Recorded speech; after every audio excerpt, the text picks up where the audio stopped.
नमस्कार दोस्तों, कैसे हैं आप सब लोग। आई होप आप सबकी प्रिपरेशन बहुत अच्छी चल रही होगी। आप सबको पता है एटीसी का रिक्रूटमेंट आया हुआ है और आज फाइनली ऑफिशियल वेबसाइट पर आ चुका है। इसकी एग्ज़ाम डेट दोस्तों अनाउंस हो चुकी है। जी हाँ दोस्तों, इसकी एग्ज़ाम डेट अनाउंस हो चुकी है। आपका जो पेपर है वो है आपका 27 दिसंबर 2023 को। आप ये देख सकते हैं नोटिस हमारे टेलीग्राम चैनल पर भी अवेलेबल है, लिंक आपको डिस्क्रिप्शन में मिल जाएगा। यहाँ पर देखिए लिखा हुआ है tentative date for computer based test 27 दिसंबर 2023। 27 दिसंबर 2023 आपकी एग्ज़ामिनेशन डेट आ चुकी है एएआई एटीसी की। अब एक चीज़ आपको यहाँ पर ये ध्यान रखनी है, आज जो डेट है ये है हमारी 15 नवंबर और एग्ज़ाम है आपका 27 दिसंबर को। तो ये मान के चलिए अभी से अगर हम देखेंगे तो हमारे पास ऑलमोस्ट 40 से लेके 41 डेज़ 42 डेज़ जो भी हैं ये है हमारे पास आज से लेकर के। अभी तक अगर आपने अपनी प्रिपरेशन स्टार्ट नहीं करी है तो आप चालू कर दीजिए। ये लास्ट के 40 डेज़ सबसे ज़्यादा इम्पॉर्टेंट रोल प्ले करेंगे। आप जितनी मेहनत करेंगे उतना ही आपको अपने रिज़ल्ट में ये मेहनत आपको दिखेगी।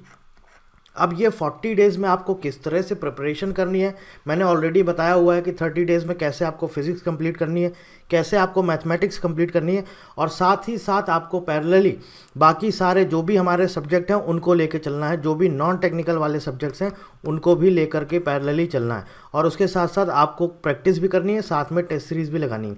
देखिए लास्ट के जो आपके 20 दिसंबर तक तो आप पूरा अपना कोशिश करिए, सिलेबस कंप्लीट कर लीजिए। अपना जितना भी आपका सिलेबस रिमेनिंग है इसको पूरा पढ़ लीजिए, पूरा कंप्लीट कर लीजिए, अच्छे से प्रिपेयर कर लीजिए। इसके बाद आप लास्ट के 7 डेज़ बचा सकते हैं टेस्ट सीरीज़ के लिए। लेकिन क्या है कि मैं आपको ये बोलूँगा, आप कोशिश करिए कि 15 दिसंबर तक अपना सिलेबस कंप्लीट कर लीजिए। 15 दिसंबर 2023 तक आप अपना पूरा सिलेबस कंप्लीट कर लीजिए।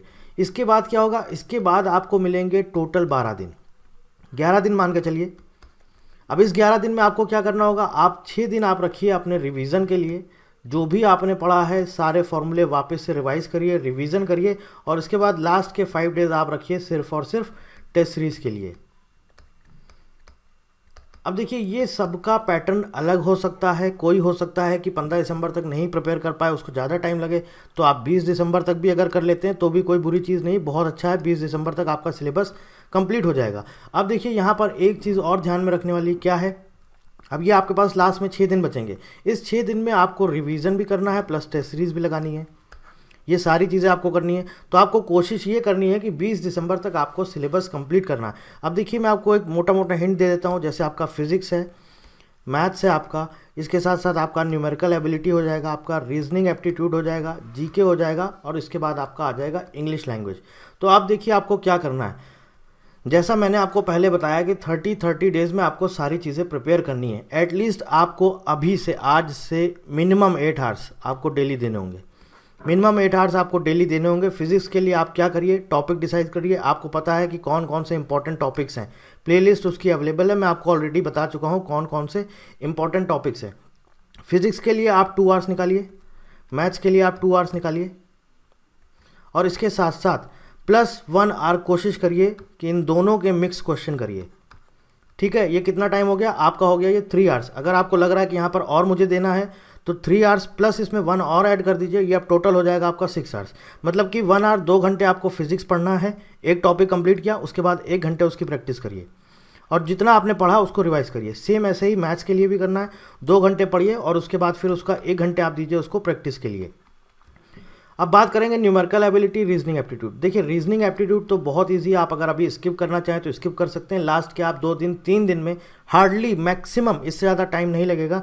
रीजनिंग एप्टीट्यूड में आप 3 से 4 दिन में पूरा कंप्लीट कर सकते हैं। तो आप इसके लिए लास्ट के 3-4 दिन रख सकते हैं। और अगर आप चाहते हैं आप पैरेलली करना है तो अभी यहाँ पर आपका टोटल 6 आवर्स हुआ है, 8 आवर्स आपको देने हैं। तो इस 2 घंटे में आपको 1 घंटे आपको न्यूमेरिकल एबिलिटी करना है प्लस 1 घंटे आपको रीजनिंग एप्टीट्यूड करना है। ये डेली करना है। और आप देखिएगा कि 5 दिन बाद या 6 दिन 7 दिन जितना भी आपको टाइम लग रहा है, 7 दिन बाद अगर आपका ये कंप्लीट हो जाता है 7 डेज़ के बाद रीजनिंग, आप इसकी जगह ऐड कर दीजिए इंग्लिश। न्यूमेरिकल एप्टीट्यूड आपको डेली करना है 30 डेज़ तक, क्योंकि अब लेवल काफ़ी बढ़ चुका है। तो आप ये मत समझिएगा पेपर आपको क्वेश्चन ईजी मिलेंगे, तो ये आपको डेली करना है, 1 घंटा इसका देना ही देना है। प्लस रीजनिंग जैसे ही खत्म होता है आप इसको इंग्लिश से सब्सटीट्यूट कर दीजिए, आप इसकी जगह इंग्लिश ले आइए और इंग्लिश डेली करिए। और साथ में 30 मिनट्स और आपको देना होगा डेली का डेली आपको करंट अफेयर्स पढ़ना होगा, plus general knowledge. General knowledge में क्या करना है ये भी मैं आपको ऑलरेडी बता चुका हूँ। जितने भी आपके इंपॉर्टेंट टॉपिक्स हैं, जो भी इंपॉर्टेंट टॉपिक्स हैं मैं ऑलरेडी आपको बता चुका हूँ जनरल नॉलेज वाले। तो इस तरह से आप अगर प्रिपेयर करेंगे, आप देखिएगा कि 30 डेज़ के बाद एक अच्छा खासा पोर्शन आपका प्रिपेयर हो जाएगा, रिवीजन भी हो जाएगा। और उसके बाद जो लास्ट के 10 दिन बचेंगे उसमें आपको क्या करना है, उसमें आपको सिर्फ और सिर्फ रिवीजन करना है और टेस्ट सीरीज़ लगानी। जितना ज़्यादा आप टेस्ट सीरीज़ करेंगे, क्योंकि टाइम मैनेजमेंट सबसे बड़ा रोल प्ले करता है, time management is the key. जितना ज़्यादा आप अच्छे से अपने टाइम को मैनेज कर पाएंगे उतना ही आगे आपको एग्ज़ाम में इसकी मदद मिलेगी। टेस्ट सीरीज़ ज़रूर लगाइएगा, ज़्यादा से ज़्यादा टेस्ट सीरीज़ आप सॉल्व करिए, जितने ज़्यादा से ज़्यादा क्वेश्चन कर सकते हैं। असाइनमेंट दिया हुआ है, जितने ज़्यादा से ज़्यादा असाइनमेंट प्रैक्टिस कर सकते हैं असाइनमेंट करिए। साथ ही साथ आपको टेस्ट सीरीज़ भी बराबर लगानी है, क्योंकि टेस्ट सीरीज से आपको आइडिया लगता है कि एक क्वेश्चन मैं कितनी देर में कर पा रहा हूँ, कौन सा क्वेश्चन मेरा गलत हो रहा है, मेरी मिस्टेक कहाँ पर हो रही, क्या क्या हमसे मिस्टेक्स हो रही, ये सारी चीज़ें आपको पता लगेंगी टेस्ट सीरीज से। क्योंकि देखिए अभी तो आप सिर्फ पढ़ रहे हैं तो आपको ये नहीं पता चल पा रहा मैं गलती कहाँ कर रहा हूँ, लेकिन जब आप टेस्ट सीरीज लगाएंगे तो आपको पता चलेगा कि मैं गलती कहाँ कर रहा हूँ।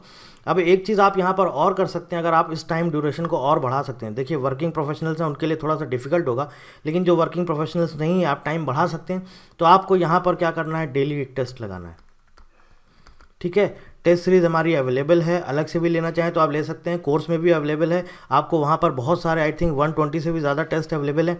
तो आप सेक्शनल वाइज, टॉपिक वाइज आपको टेस्ट दिए गए, आपने एक टॉपिक पढ़ा, उस टॉपिक से रिलेटेड टेस्ट सीरीज अटेम्प्ट करिए। तो ये क्या होगा, आपका उसी दिन आपका पूरा जो आपने पढ़ा है टॉपिक वो भी कंप्लीट हो जाएगा, रिवीजन भी हो जाएगा और साथ में आपकी टेस्ट सीरीज भी लग जाएगी। और फिर लास्ट के जब आपके पास 5-6 दिन बचेंगे तब आप पूरा एक तरह से समराइज़ कर लीजिएगा हर एक चैप्टर को और हर एक टेस्ट सीरीज़ वापस से दोबारा से लगाइएगा। हमारी टेस्ट सीरीज़ में किसी तरह का रेस्ट्रिक्शन नहीं होता, आप री अटेम्प्ट भी कर सकते हैं। तो आप वापस से दोबारा से टेस्ट सीरीज़ लगाएंगे तो सारी चीज़ें आपको एक एक करके क्लियर हो जाएंगी। और ये 40 दिन है, आप इस 40 दिन में आपको अपना सब कुछ झोंक देना, हर एक चीज़ जो भी मोबाइल फ़ोन, सोशल मीडिया, सब इससे दूर हो जाइए। बस ये 40 दिन ढंग से अच्छे से मेहनत कर लीजिए, रिजल्ट आपको ज़रूर मिलेगा। कोई जानकारी चाहते हैं तो कमेंट करके पूछ सकते हैं। So thank you very much and thank you for watching.